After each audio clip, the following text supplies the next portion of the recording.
빌립보서 4장 11절 12절 말씀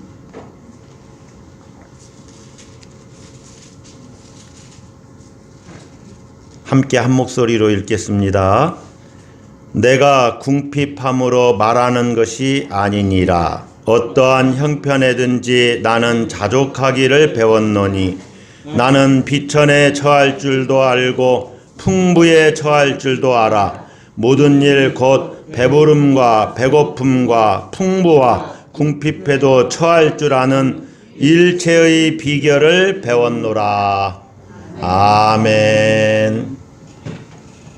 지난 2월 마지막 주일날 제가 감사에 대한 설교를 했습니다. 범사에 감사하라. 이것은 그리스도 예수 안에서 너희를 향한 하나님의 뜻이다. 생각나시죠? 이제 한 달이 됐는데 여러분 한 달 동안 감사 생활을 좀 잘 하셨습니까?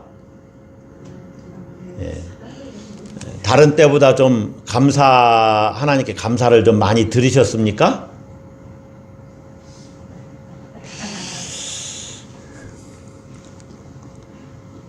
작은 일에 일상에서의 감사를 드리자 했는데 작은 일에 일상 속에서 감사가 좀 많이 되셨습니까? 예, 어떤 분들은 조금은 실천이 됐을 거예요. 저는 정말로 한 달 동안 다른 때보다 더 많이 감사를 했습니다. 예, 감사했고 또 하나님이 놀랍게 내 삶을 인도하심에 대한 확신을 더 많이 갖게 됐고 더 많이 변화됐고 예. 어떤 분들은 감사를 실천하고 싶은데 잘 안 되신 분들도 계실 거예요. 예. 나는 왜 감사가 잘 안 될까? 여러분, 감사가 잘 안 되는 이유 중에 하나는 습관이 안 돼서 그렇습니다. 습관이 안 돼서 감사가 잘 안 돼요. 따라서 한번 하겠습니다. 옆 사람에게 감사는 습관이다. 예. 옆 사람 손 잡아가면서 흔들면서 감사는 습관이다. 구체적인 감사 인생을 살려면 감사가 습관이 되어야 됩니다. 감사가 습관이 되어야 된다. 이 감사가 습관이 되려면 감사를 훈련해야 됩니다. 그래서 그냥 되어지는 것이 아니에요. 보세요. 사람은 보는 것에 의해서 영향을 받게 되어 있어요.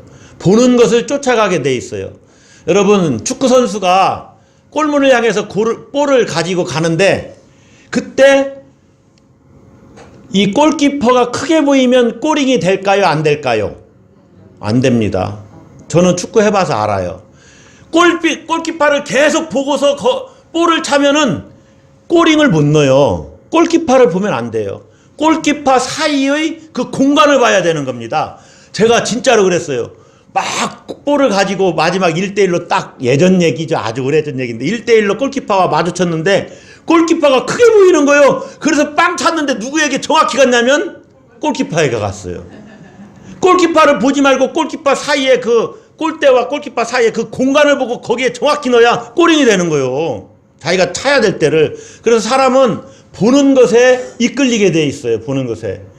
그러니까 내가 감사를 보고 감사해야지 이렇게 내 마음을 거기로 향하면 이걸 지향이라고 하잖아요. 지향, 무엇을 지향하는가에 따라서 내 삶이 달라지는 거예요. 그래서 감사를 지향하는 사람은 계속 감사가 넘치죠. 감사합니다. 그러니까 감사 인생을 살게 되고 감사에 따른 행복이 넘치는 거예요. 그러나 불평을 지향하는 사람들은 끄떡만 하면 무슨 말 있으면 아유 짜증난다. 불평이 그냥 충만해. 그 사람은 어딜 가나 늘 불평이에요. 그 문제가 해결되면 다른 것으로 불평해요. 예. 무엇을 지향하느냐에 따라 그 인생이 달라집니다. 그럼 불평하고 원망하는데 행복할까요? 행복이 없어요. 행복의 조건을 다 갖추었어도 행복감을 느끼지를 못하는 것입니다. 그러나 감사하는 사람은 감사할 조건이 안 되는데도 불구하고 감사하니까 그의 영혼은 행복한 거예요. 할렐루야. 그래서 이 감사를 하려면 습관을 들여야 되는데 여러분 보세요. 야구 선수들이 배트를 휘둘러요.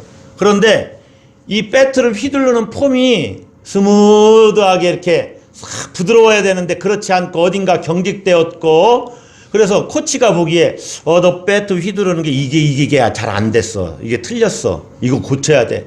그러면 이 선수는요, 배트를 가지고 남들 다 연습 다 같이 끝난 다음에 혼자 밤에라도 배트를 가지고 나가서 혼자 계속 배팅 연습을 하는 거예요. 몸에 완전히 그게 벨 때까지.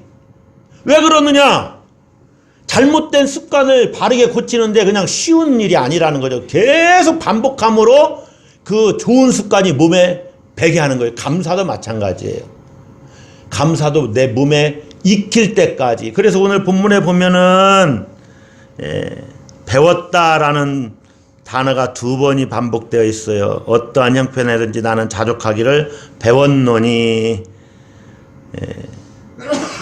일체의 비결을 배웠노라. 배워야 돼요. 계속해서 내가 감사하는 것을 배워야 돼요. 계란이 부화해서 병아리가 되는 데까지는 약 3주의 시간이 필요하다고 합니다. 몇 주요? 그럼 며칠이 걸리는 거예요? 21일. 정확하게 21일이 돼야만 부화가 된다는 거예요. 여러분, 그 작은 생명체 하나도 부화하는데 21일의 시간이 필요한데, 내 인생이 불평 인생이었어요. 그런데 그 인생을 감사 인생으로 바꾸는데 일정한 시간이 필요하지 않겠습니까? 그 기간 동안 훈련하는 겁니다. 불평 체질을 감사 체질로 바꾸는데 훈련을 하는 시간이 필요하다는 거죠. 여러분, 민간인이 군대에 들어갔어요. 일반인이 군대에 들어갔어요. 그러면은 훈련 받기 전까지는 뭐라고 부르는지 아십니까? 군인이라고 부를까요? 군인이라고 안 부릅니다. 뭐라고 불러요? 훈련병 되기 바로 전에요. 장로님. 옷 갈아입고 막 거기 명찰 꼬매고 할 땐 뭐라고 하는지 아십니까? 장정이라고 합니다. 장정. 장정들 왔다고 그래요. 그리고 이제 훈련병이 되는 거죠. 그래야만 진짜 군인이 되는 거예요. 군인이 될 때 훈련 기간 중에 계속해서 가르치는 이 사상 교육이 하나 있는데 그게 뭐냐면 군인정신이에요. 군인정신. 저는 4주 그 교육받고 의무경찰로 가서 4주 교육만 받았기 때문에, 군사교육은 기본교육밖에 안 받았기 때문에 지금은 기억을 못해요. 그런데 군대 생활하면서 계속 암송하게 하는 것이 군인정신입니다. 세뇌를 시키는 거예요. 너 군인이다. 넌 민간인이 아니다. 군인은요, 사람이 아니에요. 그래서 어디 이렇게 문 열었는데 군인만 있으면 사람이 하나도 없네 이런 데잖아요.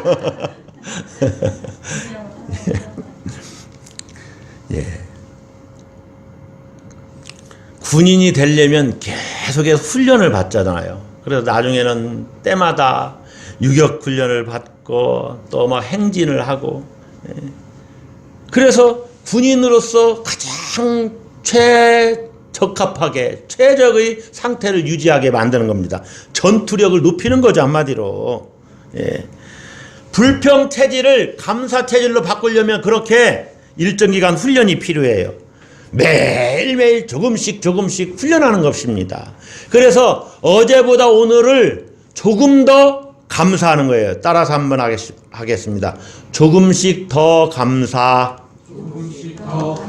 네, 감사를 조금씩 어제보다는 오늘 조금만 더 감사를 해봐야지. 어제보다 오늘은 조금씩 더 감사를 해봐야지. 이렇게 생각하고 감사할 것들을 찾아서 또 순간순간 감사를 드리고, 그러면은요 정말로 이제 감사 인생으로 바뀔 것 같아요. 자, 이렇게 한번 묵상을 해봤어요. 야, 내 인생이 정말 범사에 감사한다면은 그래도 나는 믿음 생활 잘하는 것이다. 그렇지 않습니까? 저 사람만 보면 저 사람은 뭐가 그렇게 좋은지 늘 감사해요. 그 사람 인격이 좀 보이지 않습니까? 그런데 이 사람은 아무리 좋은 일을 해줘도 그냥 인상 쓰고 짜증이 충만해요. 그런 사람들하고는요 절대로 밥을 같이 먹지 마세요. 예, 그 사람에게 이렇게 옮겨지는 것은 불평이요 감사요. 불평이에요. 여러분 부정적인 사람하고 만나면 계속 부정적인 이야기만 들어요. 그러니까 감사하고 긍정적인 사람과 만나야 됩니다. 하면 된다. 우리 해보자. 하나님이 역사하시면 된다. 이렇게 생각을 해야지. 아유 안 돼요. 뭐를 해도 안 돼요. 그 사람은 정지영 회장님이 그랬대잖아요. 당신 해보기는 해봤어? 해보지도 않고 안 되는 거예요. 자기 머릿속에 이미 안 된다는 생각으로 꽉 차 있어요. 그러면 해도 안 됩니다. 안 된다는 생각을 갖고 있으니까 해도 안 되죠. 그래서 매일매일 여러분이 조금씩 더 감사를 해야 되는데, 엘리자베스 노벨이라는 사람이 쓴 조금이라는 글이 있어요. 들어보세요. 설탕을 조금만 넣어도 음식의 맛을 낼 수 있습니다. 비누를 조금만 써도 몸을 깨끗하게 만들 수 있습니다. 햇빛이 조금만 비쳐도 새싹이 힘차게 자랄 수 있습니다. 연필이 조금만 남아 있어도 아름다운 글 한 편을 쓸 수 있습니다. 양초가 조금만 남아도 주위를 환하게 비칠 수 있습니다. 조금의 힘이 얼마나 놀랍고 위대한지 아시겠죠? 그러니까 여러분, 조금만 더 감사하는 것이 뭐 그렇게 내 인생을 달라지게 하랴. 그렇지 않습니다. 천리길도 몇 걸음부터? 한 걸음을 떼는 겁니다. 한 걸음 떼고 걷다 보면 천리길이 가게 되는 거예요. 예. 제가 자전거로 서울에서 부산까지 5일 동안 달려간 적이 있어요. 예. 첫날은 천안까지 가고 둘째 날은 대전까지 가고 이렇게 해서 이제 가는데, 자전거 페달을 계속 밟아야 돼요. 안 타다가 자전거를 타니까 히프가 첫날은 얼마나 아픈지, 예, 너무너무 아팠어요. 그러나 페달을 한 바퀴 구르고 두 바퀴 구르고 계속 돌리면서 그렇게 감으로 부산까지 가는 거요. 예. 내가 오늘 조금 감사하고 내일 조금 더 감사하고 조금 더 감사하면 하루가 정말로 감사로 꽉 차지요. 할렐루야. 그러면은 불행 끝, 행복 시작하는 인생을 살아가는 거예요. 감사함으로 그의 문에 들어가며 찬송함으로 그의 궁정에 들어가서, 예. 습관 중에, 감사하는 습관 중에 행복의 문으로 들어가는 그 습관이, 예, 바로 감사하는 습관이에요. 예, 습관 중에 행복의 문으로 들어가도록 하는 것이 바로 감사하는 습관이다. 이렇게 여기고 매일 감사하는 거예요. 예. 여러분이 감사하는 습관을 가지면 천국의 문이 활짝 열리는 거죠. 그 자리가 천국인 거예요. 감사하고 기뻐하는데 거기가 천국이죠. 그래서 여러분이 매일매일 범사에 감사하시기를 주의 이름으로 축복합니다. 예, 매일매일 감사하는 거예요. 그런데 기왕 감사를 하려면 억지로 해야 되겠어요? 마음에서 우러나는 감사를 해야 되겠어요? 여러분 감사를 하긴 할 텐데 억지로 감사할 거예요? 마음에서 우러나는 감사를 해야죠. 근데 왜 인상들이 왜 그러세요? 예. 진짜 감사를 하려면은 활짝 웃어야죠. 예, 활짝 웃어야 돼요. 얼굴이 막 빛이 나야 됩니다. 웃어서. 할렐루야. 예, 저는 가끔 착각 속에 살아요. 오늘은 세수를 하고 머리를 감고 화장품 바르고 거울을 봤더니 제 얼굴이 해같이 빛나더라고요. 아멘. 우리 권사님만 아멘 하시네. 복 받으세요, 권사님. 아니, 제 얼굴이 좀 해같이 빛난다는데 뭐 기분 나쁘세요? 예.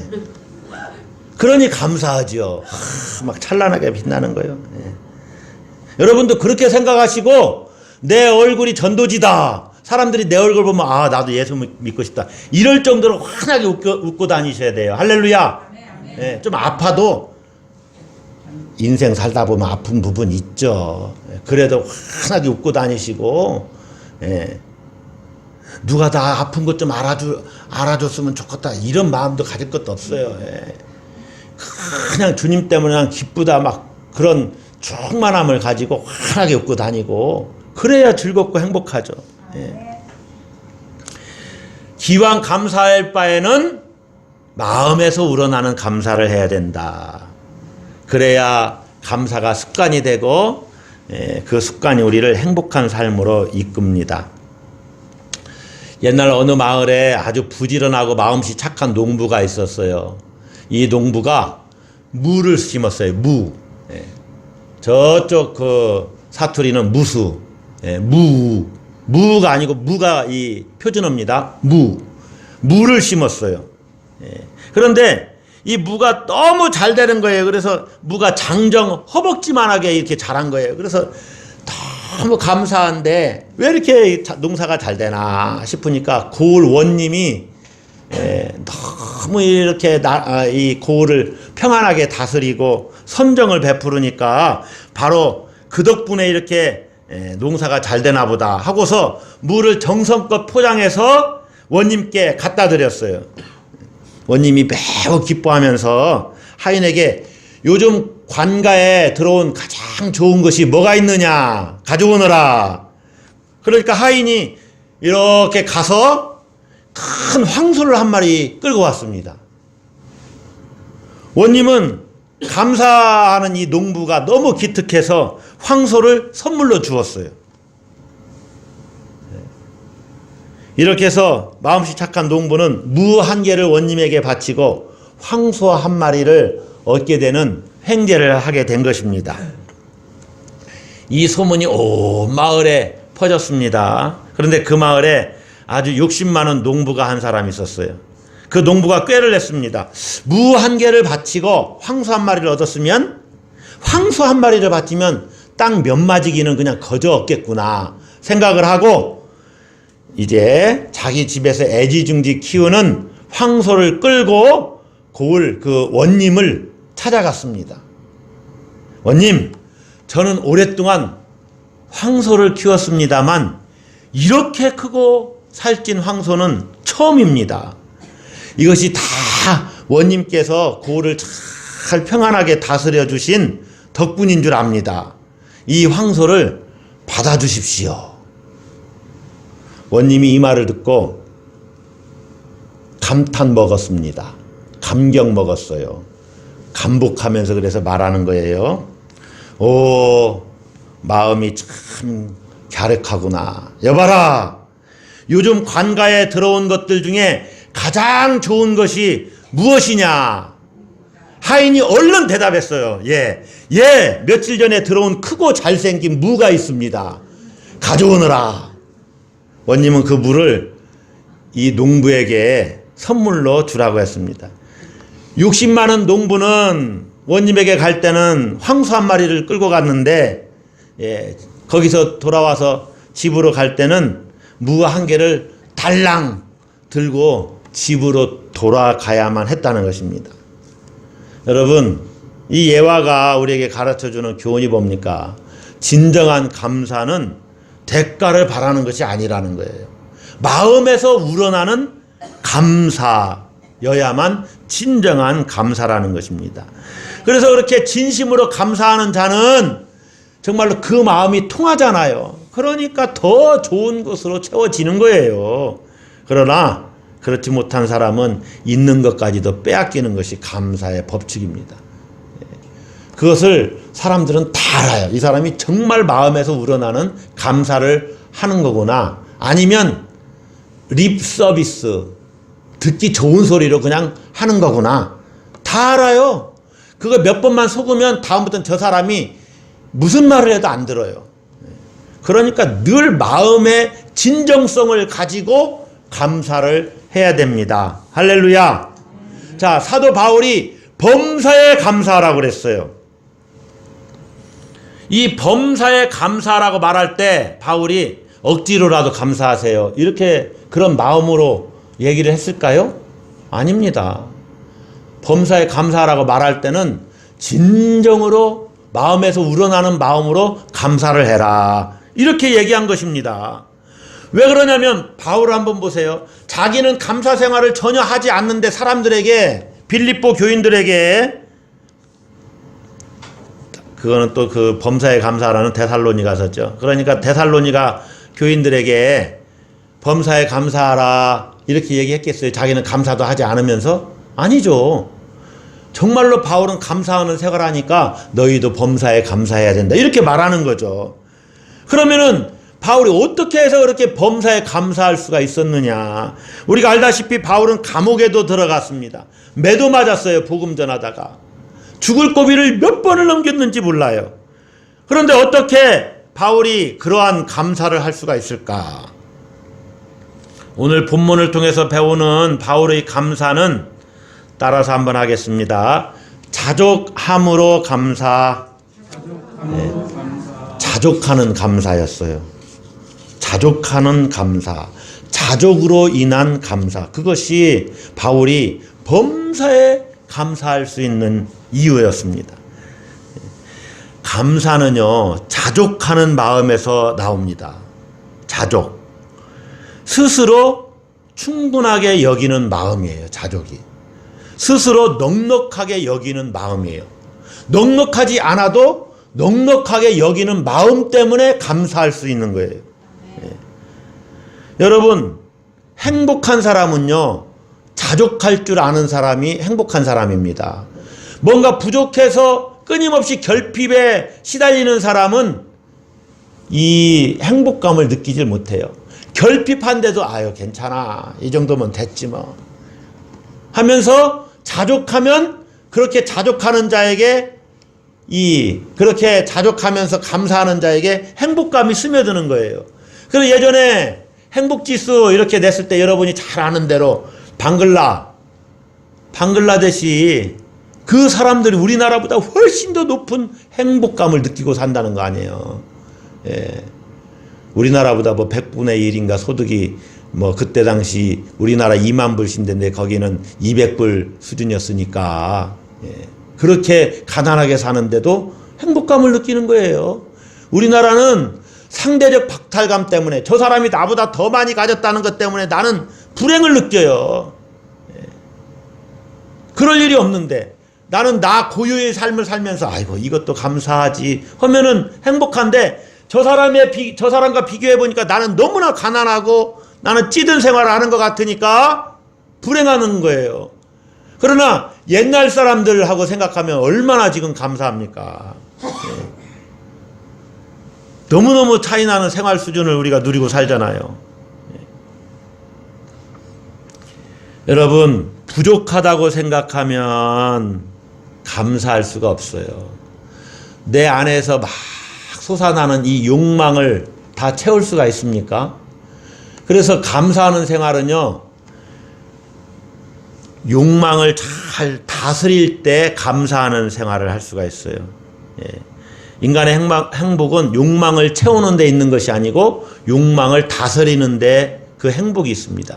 욕망을 어떻게 다 채웁니까? 채울 수가 없어요. 그래서 성경에 양 99마리 있는 사람이 한 마리만 더 있으면 100마리인데 그 한 마리가 없어서 밤에 잠을 못 자는 거예요. 그 한 마리를 어떻게 채워야 되느냐. 옆집에 있는 저 한 마리를 내가 채워놓으면 내가 100마리인데 이것 때문에 고민하고 근심하고 평안하지 않은 거예요.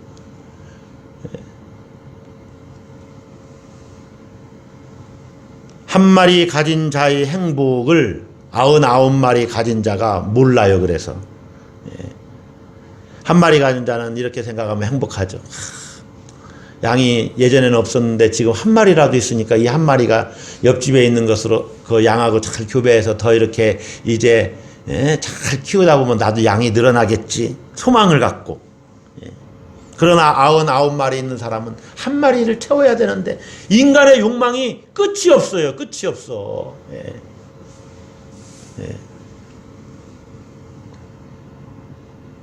텔레비전 뭐 한 예전에는 조그만 거 이렇게 있었는데 요즘은 막 40인치 막 엄청 큰 텔레비전도 많잖아요. 옆집에 갔더니 그런 막 곡면으로 된 텔레비전이 있는데 있어요. 우리 집 텔레비전은 조그만데 옆집의 텔레비전은 왜 이렇게 넓고 크냐. 나 저거 갖고 싶은데 진짜 영화 보는 것 같다. 이제 그거 사면은 그보다 더 큰 거 나올 수도 있어요. 더 값이 싸고. 그러면 또 그거 갖고 싶은 거예요. 그게 요즘에 어디에 나타나냐면 스마트폰에 나타난 거예요. 어떤 사람은요, 스마트폰 새로 나오기만 하면 이걸 바꾸지 못해서 안달이에요. 바꿀 때까지 행복이 없어요, 그 친구는. 그리고 바꾸면 한 며칠은 행복해요. 근데 또 나와요, 또 나와. 끊임없이 바꿔야 돼요, 그 친구는. 그 욕망에 사로잡혀가지고. 여러분, 욕심이, 그 탐욕이 죄를 낳습니다. 죄를 지으면 거룩한 삶을 살지 못하죠. 그러니까 이 거룩으로부터 멀어져 가요. 그리고 이제 탐욕의 뿌리인 이 죄에 사로잡혀가지고, 죄의 뿌리인 탐욕에 사로잡혀가지고 그 욕망을 통제하지 못하고 살으니 행복이 어디에 있어요? 그 욕망이 인생을 파괴시켜요. 죄짓게 하고. 그래서 죄의 뿌리인 그 욕망을 잘 다스려야만 돼요. 그래야 진정한 행복을 누리면서 살아갈 수가 있습니다. 여러분, 내 안에, 내 내면에서 일어난 이 욕망을 잘 컨트롤 다스려야 됩니다. 그래서 진정한 부유는 외적인 조건에 있는 게 아니에요. 내 마음에 있어요. 내 내면에 있어요. 여러분, 내면 한번 들여다보세요. 나는 정말로 내 내면이 고요하고 평안한가? 진정한 행복은 내 영혼의 부유함에 있습니다. 할렐루야. 그래서 진정한 부자는 적은 것에도 만족할 줄 아는 사람이에요. 적지요. 그러나 내가 저것에 만족하기 때문에 행복이 있어요. 그래서 그리스 철학자 소크라테스가 이런 얘기를 했어요. 가장 적은 것에 만족하는 사람이 가장 부자다. 자족하는 마음을 가진 사람, 그가 마음이 부유한 자요, 진정으로 행복한 사람입니다. 마음이 부유한 자가 행복한 거예요. 자, 여기서 여러분, 주님의 말씀이 떠오르지 않습니까? 주님은 이렇게 말했잖아요. 누가 천국이 누구의 것이라 그랬어요? 마음이 가난한 자는 행복하나니, 마음이 가난한 자는 복이 있나니, 천국이 저희 것이다. 심령이 가난한 자는 복이 있나니, 천국이 저희 것이다. 목사님, 예수님은 심령이 가난한 자가 행복하다고 그랬는데 왜 목사님은 심령이 부유한 자가, 마음이 부유한 자가 행복하다고 하십니까? 여러분, 같은 말이에요. 왜 같은 말이냐? 마음이 가난한 자는 세상의 어떤 것으로 그 마음이 채워지지 않기 때문에 늘 가난합니다. 그래서 그는 이렇게 고백하는 거예요. 주님, 저는 주님이 필요합니다. 주님만이 나의 전부가 되십니다. 주님, 내가 주님을 갈망합니다. 주님이 아니고서는 내 마음을 채울 것이 없습니다. 이렇게 고백하는 사람이 바로 마음이 가난한 자입니다. 주님이 아니면 내가 가진 모든 것은 다 무용지물입니다. 이렇게 고백하는 사람이 마음이 가난한 자예요. 나는 주님 한 분만으로 만족합니다. 주님이 계시면 나는 기쁘고 즐겁습니다. 이렇게 고백하는 사람이 마음이 가난한 자예요. 자, 그러면 보세요. 주님 한 분만으로 만족합니다. 주님이면 됩니다. 주님이면 충분합니다. 이렇게 고백하는 사람이 마음이 부유한 자가 아니고 누굽니까? 그렇죠? 네. 그래서 우리는 이 가난한 심령으로 주님께 와서 마음이 부유한 자가 된 겁니다. 할렐루야. 자족하는 그 마음을 가졌기 때문에 진정으로 마음이 부유해서 우리는 행복해요. 행복을 누려요. 네. 지금 내가 하고 있는 일에 감사하고 내 주변에 있는 사람들 때문에 감사하고 기쁘고 즐거우면 행복한 거죠. 네. 주님 안에 거하고 있으니 자족의 기쁨을 누리고 그 비결을 알으니 행복한 거죠. 그래서 바울은 자기 내면 안에 거하시는 주님, 자기 영혼의 중심에 거하시는 주님 때문에 너무너무 감사하고 행복한 것입니다. 자기를 부유케 하시는 주님이 자기 안에 계신데 뭘 부족함을 느끼겠어요. 풍부하면 풍부한 대로 감사하고 좀 부족하면 부족한 대로 감사하니까 부족이 부족으로 느껴지지 않는 것입니다. 할렐루야. 여러분, 주님이 내 안에 계셔서 그래, 너희 필요를 내가 다 안다. 내가 너를 안다. 그리고 내가 지금 너와 함께 한다. 걱정하지 마라. 염려하지 마라. 조금만 기다려라. 때가 있다. 내 방법으로 내가 그것을 바꿔주마. 고쳐주마. 내가 너와 함께 한다. 염려하지 마라. 할렐루야. 염려하지 마라. 내가 너와 함께 한다. 걱정하지 마라. 너의 필요를 다 안다. 왜 아멘 소리가 줄어드냐? 에? 믿음의 문제예요. 가만히 생각을 해보세요 한번. 그걸 믿습니까? 주님이 내 안에 계시고 여기 계신 것을 믿습니까? 정말로 믿는지. 그걸 못 믿으니까 걱정과 염려가 있는 거예요. 그래서 이 자족하는 훈련은 바로 영성훈련과 똑같은 거예요, 사실. 내 안에 계신 주님을 바라보면서 그 주님으로 만족하는 훈련. 사도 바울은 내 안에 계신 주님을 바라보면서 모든 것을 배설물로 여길 수 있는 믿음을 가졌어요. 그래서 어떠한 형편에도 자족합니다. 자족해요. 여러분, 자족은 저절로 되는 것이 아니라 훈련에 의해서 됩니다. 배운다는 것은 내가 배운 것을 몸에 익히는 것과 같다고 그랬어요. 그것이 내 존재의 한 부분이 되도록 하는 거예요. 일이 생기면 아유 주님 감사합니다. 이것이 아주 습관이 되게 하는 거예요. 그렇게 훈련하는 거예요. 그래서 이 배움의 과정을 통해서 그것이 나의 내면에 체질 개선이 되도록 하는 것입니다. 내 내면의 체질 개선이 일어나도록. 하나님은 아까 사랑덩어리라고 그랬죠. 기도 중에. 그런데요, 우리는 만족을 모르는 욕망덩어리였잖아요. 이것이 이제 감사덩어리로 바뀌게 되는 거예요. 체질 개선이 일어난 거예요. 자족하는 사람으로 바뀐 거죠. 예수님과 함께하는 삶을 살면서 주님과 그렇게 동행하다 보니까 주님이 내 삶을 책임지신다는 확신을 얻게 됐고, 그러니까 모든 일에 감사하는 거죠. 주님 뜻이라면 나는 어쨌든 괜찮습니다. 주님이 하실 것이기 때문에 나는 괜찮습니다.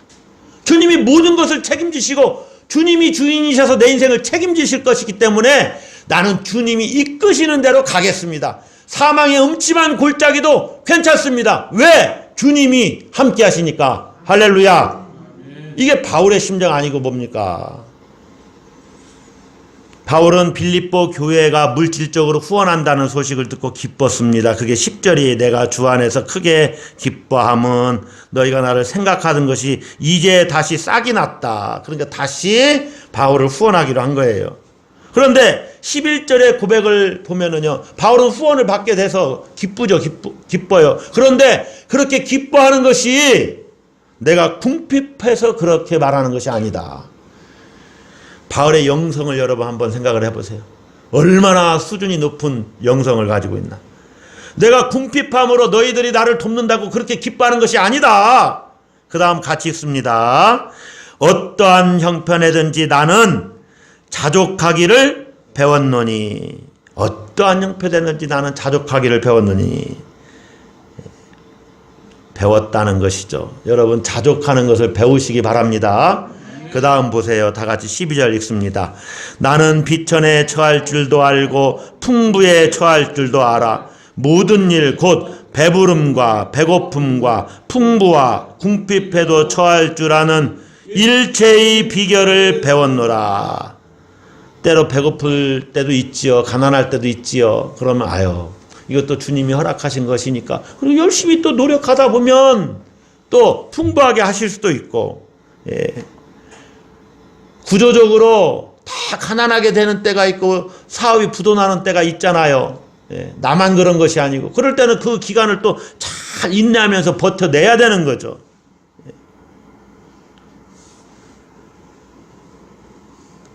풍부와 궁핍에도 처할 줄 아는 일체의 비결을 배웠노라.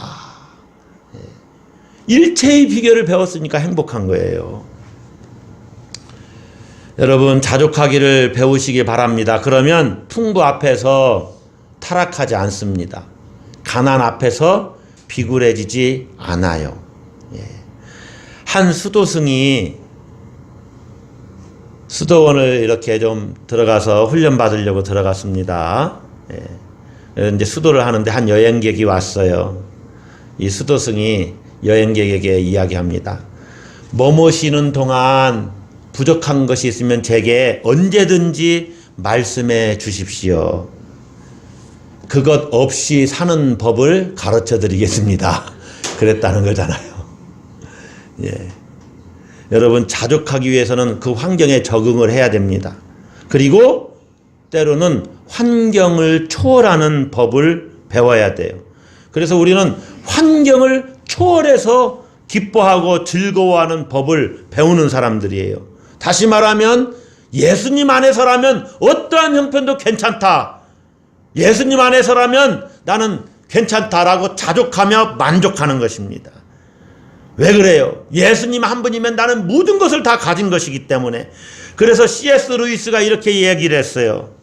하나님과 더불어 다른 모든 것을 가졌을지라도, 하나님도 가지고 다른 모든 것을 가졌을지라도 하나님 한 분만 가진 사람보다 더 많이 가졌다고 말할 수 없다.